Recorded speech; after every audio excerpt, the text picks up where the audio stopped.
జగన్మోహన్ రెడ్డి గారు సుమారుగా 700 కోట్ల రూపాయల వ్యయంతో పల్నాడు జిల్లాలో పేదవాళ్ళకి వైద్యం అందాలనేటువంటి ఒక సదుపాయంతో పిడుగురాల పట్టణం దగ్గర ఉన్నటువంటి బ్రాహ్మణపల్లి గ్రామంలో ఈ పెద్ద మెడికల్ కాలేజ్ నిర్మాణం జరిగింది. ఈ మెడికల్ కాలేజ్ నిర్మాణంలో ఎంతోమంది పోలీసులు అడ్డంకులు పెట్టినా కూడా వాటన్నిటిని ఛేదించుకుంటూ మేము లోపలికి వెళ్ళడం జరుగుతుంది. జగన్మోహన్ రెడ్డి గారు లోపల ఏ విధమైనటువంటి సదుపాయాలు కల్పించాడు, ఎటువంటి నిర్మాణాలు చేపట్టారనేది ఒకసారి ప్రజలందరికీ తెలియాలనే ఉద్దేశంతో ఈ కార్యక్రమం తీసుకున్నాం.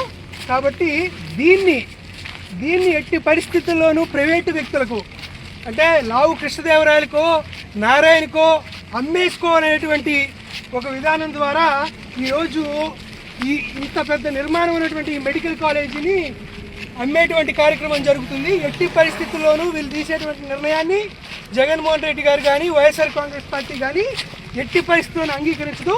కాబట్టి ఈ నిర్మాణాలు పరిశీలించి వాస్తవ విషయాలు ప్రజలకు తెలియజేయాలనే ఉద్దేశంతోనే మేము ఈరోజు మెడికల్ కాలేజ్ లోపలికి వస్తడం జరిగింది. ఈ పోలీసు